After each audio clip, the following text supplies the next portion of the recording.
নমস্কার বন্ধুরা, এখন শীতকাল পড়ে গেছে, তো ছেলের খুব ইচ্ছা তরকা ডাল খাওয়ার। তো আজকে আমি তরকা ডাল বানাবো, ভিডিওটা সম্পূর্ণ দেখতে থাকুন। প্রথমেই আমি এগুলোকে রাত্রে আমি ভিজিয়ে রেখেছি। এখন এটাকে প্রেসার কুকারে দিয়ে সিদ্ধ করে নেব। আপনারা চাইলে 4-5 ঘন্টা আগেও ভিজিয়ে রাখতে পারেন।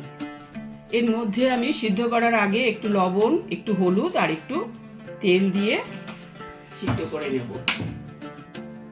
আমি মাত্র 2টো সিটি দিয়েই সিদ্ধ করে নিয়েছি। সিদ্ধ করে নিয়ে একটা বাটিতে নামিয়ে রেখেছি। আমি একটা প্যান গরম করে কিছুটা সর্ষের তেল দেব।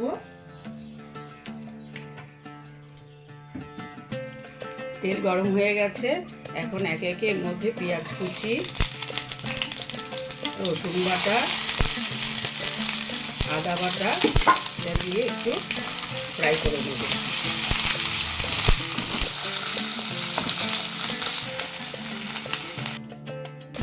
পেঁয়াজগুলো লাল লাল হয়ে গেছে। এবার এর মধ্যে আমি একটা ডিম ফাটিয়ে দেব। ডিমটা অপশন থাকলে আপনারা দিতেও পারেন, নাও দিতে পারেন। মাঝখানে একটু ফাঁকা করে আমি ডিমটা দিয়ে দিয়েছি। আমি ডালটা দিয়ে দেবো।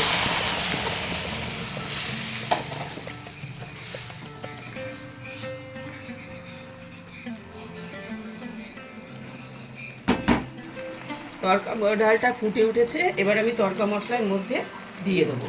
দেওয়ার পরও 1 মিনিট আমি ফুটাবো। জলটা একটু শুকিয়ে নেব। আমি একবারেই করে নিয়েছি। আপনারা চাইলে ডিমটা আলাদা করে ভেজেও ওর মধ্যে দিতে পারেন। দেখতেই পাচ্ছেন তড়কা ডাল আমার রেডি। আমি সব শেষে একটু হাতে ডলে কস্তুরি মেথি ছড়িয়ে দিয়ে এটা নামিয়ে ফেলব। যদি ঝাল ঝাল খেতে চান তাহলে লঙ্কা দেবেন, না হলে লঙ্কা না দিলেও চলবে।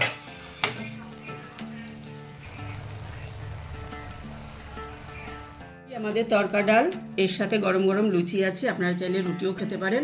কার কার খেতে ইচ্ছা করছে বন্ধুরা আপনারা চলে আসুন। আমার ছেলে তো আর তর্স হয়েছে না, ও খাওয়া শুরু করে দিয়েছে। তো যাই হোক, ভিডিওটা যদি ভালো লেগে থাকে তাহলে একটা লাইক, শেয়ার, কমেন্টস করবেন। আর বঙ্গমায়ের রান্নাঘর চ্যানেলটি অবশ্যই সাবস্ক্রাইব করবেন। ভিডিওটা সম্পূর্ণ দেখার জন্য অনেক ধন্যবাদ।